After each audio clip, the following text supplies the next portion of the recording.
There's something I want you to try right now. Think back to a moment in childhood when you were genuinely upset. Not a dramatic event, just a regular Tuesday. You were sad, or scared, or overwhelmed by something you couldn't even fully explain. Maybe you'd had a terrible day at school. Maybe a friend had said something that stuck in your chest like a splinter.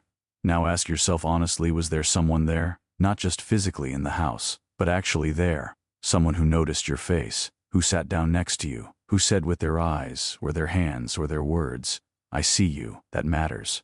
I'm here." If that memory comes quickly and warmly, hold on to it. That's what it's supposed to feel like. But for a lot of people watching this right now, the honest answer is something closer to, "I don't know," or "They were in the next room," or, more quietly, "I learned pretty early not to bring that stuff up." If that's you, if something in that question just landed a little differently, I want you to stay with me, because what I'm going to talk about today doesn't get discussed nearly enough. And for the people it affects, finally hearing it named out loud can feel like putting down something very heavy that you didn't even realize you had been carrying all this time. We're talking about childhood emotional neglect, what it actually is, what it does to a developing brain, what it looks like 30 years later inside the body of a person who seems by every external measure completely fine.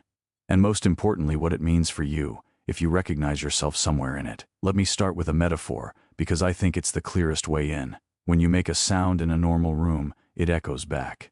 That's just physics. The wave travels outward, hits a surface, and returns. You hear it, and in hearing it, you know you were heard. Now imagine a room where nothing reflects. The sound travels out and just dissolves into silence. You could shout, and the only response would be more quiet. There is a psychological version of this, and it begins in the very first years of a person's life. When a baby cries, reaches out, makes eye contact, and tries to engage, they're sending a signal into the room.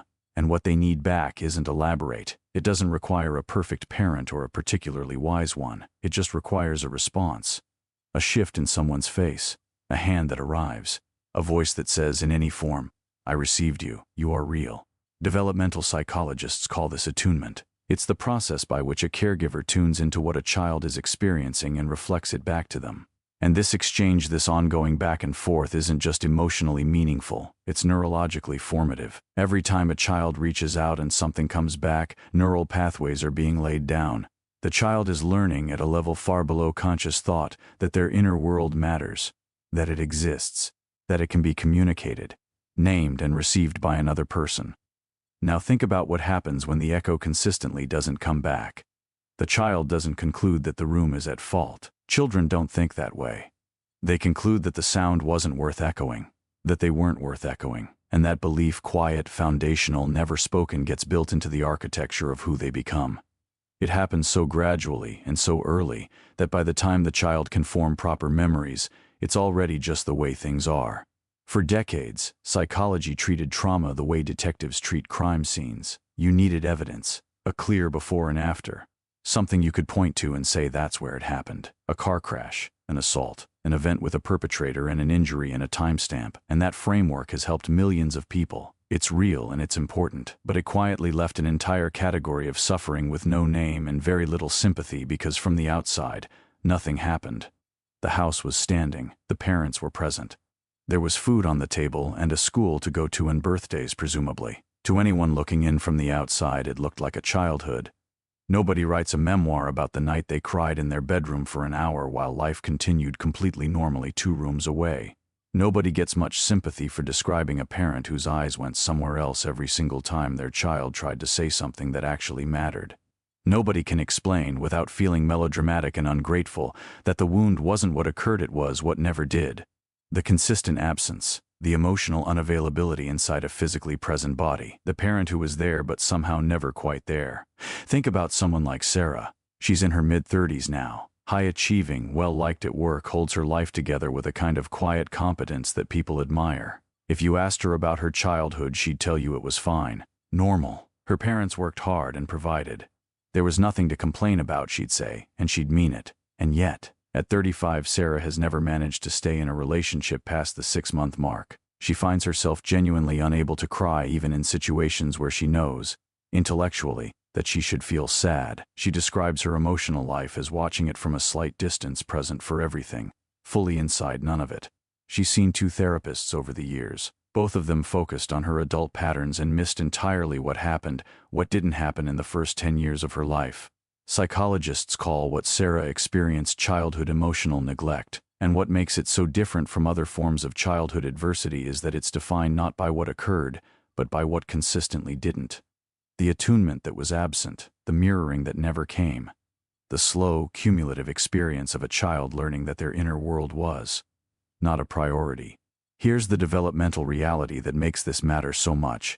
Children don't arrive in the world with self-awareness pre-installed. They learn to understand their own emotional world exactly the same way they learn language through someone reflecting it back to them. When a caregiver notices a child's expression and says, "You look really disappointed right now, is that right?" They're doing something that sounds simple but is actually profound. They're teaching the child that internal states exist, that they have names, that they're worth noticing, that they can be communicated between one human being and another. Over hundreds and thousands of these tiny interactions, a child builds what researchers call emotional literacy, the capacity to feel something, identify it, name it, and do something with it. That capacity, it turns out, is not innate. It's taught. And it's taught through relationship. When that process is severely absent or inconsistent, the gap it leaves has a clinical name: alexithymia, from the Greek without words for feelings. People with alexithymia don't experience emotions differently exactly, they experience them physically. Ask them how they're feeling and they'll describe sensations. My chest is tight. I have a headache. I'm exhausted but I don't know why. The emotion is there, somewhere underneath all of that. But there's no map to it, no language. Because no one ever taught them to speak that language. Studies have consistently found elevated rates of alexithymia in people who experienced emotional neglect early in life.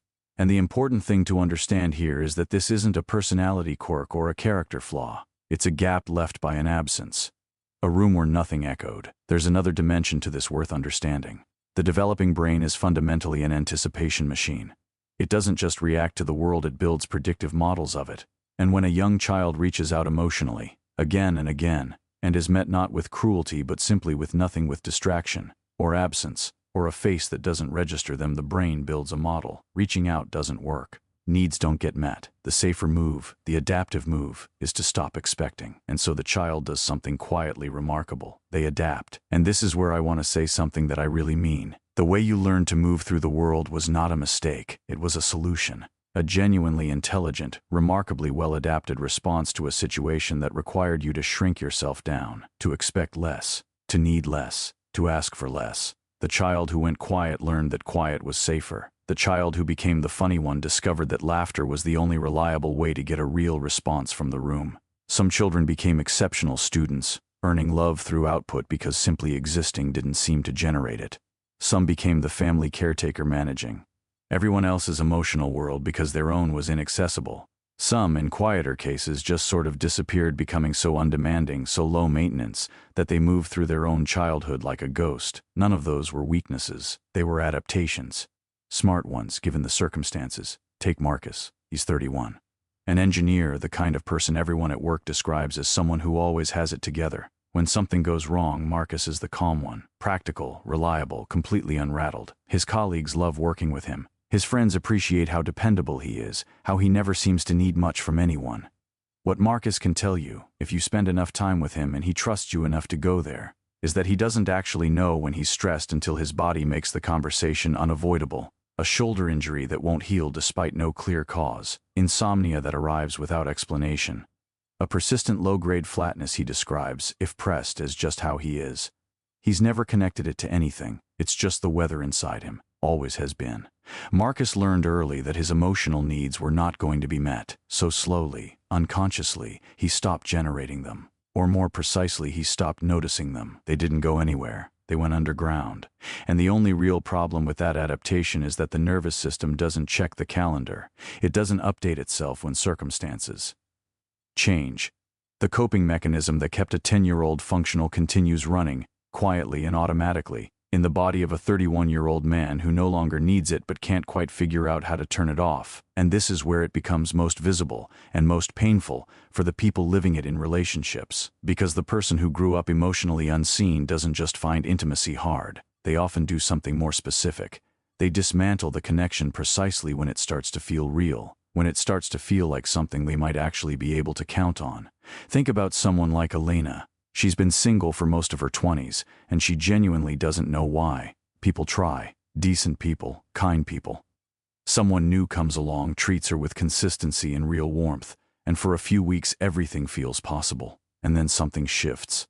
The kindness starts to feel like a trap. The consistency starts to feel suspicious, almost suffocating. She finds herself picking at small things, creating distance, and eventually the relationship ends. She feels relieved, then devastated, then confused because she wanted it. She knows she wanted it, so why did she keep pushing it away? From the outside, this looks like a commitment problem, but what's actually happening is more specific. Her nervous system was trained, long before she had words for it, to expect love to be conditional and unpredictable. So when love arrives and it's actually consistent, when it doesn't have an agenda, doesn't come with a cost, just shows up reliably, it doesn't feel like safety. It feels wrong. It feels foreign. And the nervous system, which has spent decades treating foreign as dangerous, responds accordingly. There's also the smaller, everyday version of this, the pattern around receiving care at all. Offer a genuine compliment to someone who grew up with emotional neglect and watch what happens. The deflection is almost automatic, a self-deprecating joke, a quick minimization, a redirect, not because they don't want to be appreciated, but because being truly seen, even for a moment, activates something old. The child who was never echoed still half believes, somewhere underneath everything, that they're not worth echoing back. A 2024 scoping review published in Child Abuse and Neglect, pulling together 25 separate studies, found consistent and significant evidence that early emotional neglect impairs emotional regulation across adulthood. The researchers themselves pointed out that emotional neglect remains one of the least studied forms of childhood adversity, which, given how widespread and consequential it clearly is a striking thing to still have to say. The wound that's hardest to see is the one we've spent the least time trying to understand. What makes all of this particularly difficult to talk about, and particularly difficult to be taken seriously about, is who it tends to happen to. These are often the high-functioning people, the competent ones, the reliable ones, the people everyone assumes are fine, because presenting as fine was the survival skill they mastered so early they don't even remember acquiring it. Jonas Webb, the clinician who formally defined childhood emotional neglect as its own category, describes patients who come to therapy not with a clear presenting complaint, but with something harder to articulate, a vague, persistent wrongness. A sense that everyone else is somehow tuned into an emotional frequency that they just can't access. Not depression in the textbook sense. Not anxiety exactly, something more like flatness.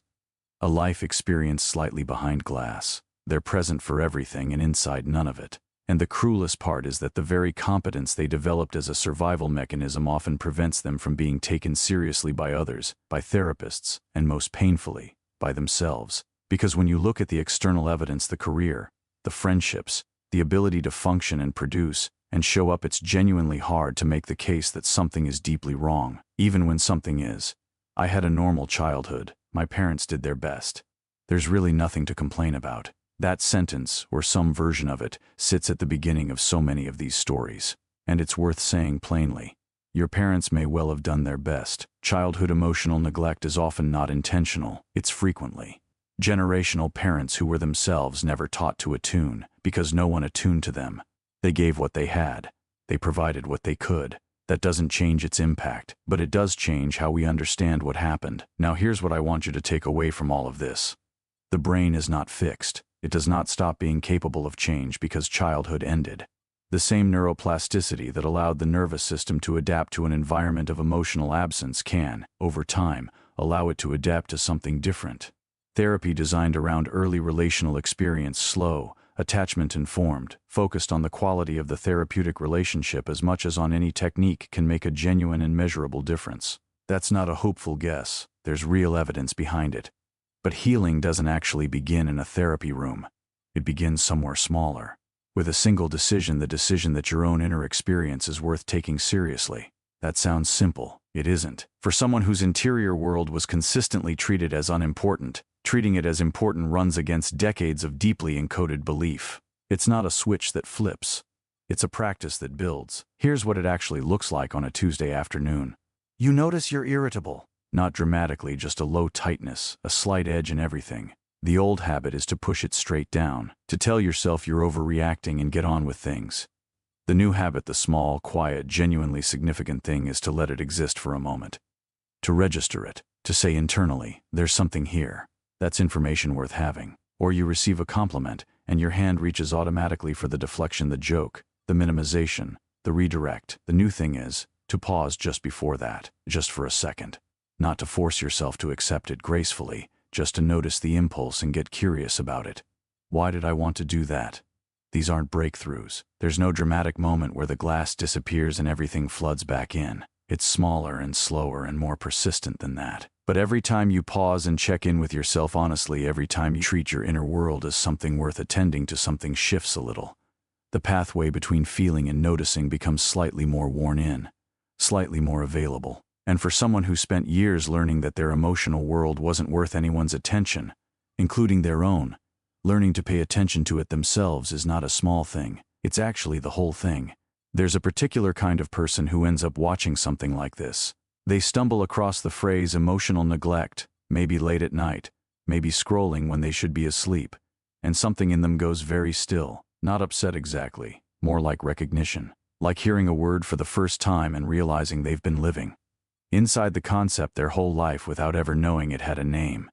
If that happened somewhere in the last 20 minutes, I want you to sit with that feeling for a second. Not because naming something fixes it, it doesn't. But because that moment of recognition is your nervous system doing something it may not have had much practice doing. It's echoing something back to itself. And I want to end by saying this, clearly and without softening it. The fact that no one showed up the way you needed them to does not mean you weren't worth showing up for. It means they didn't know how to, or they couldn't, or they were never taught themselves.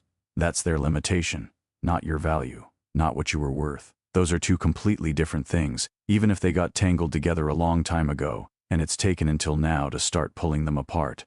The sound was always worth echoing. It just needed a different room.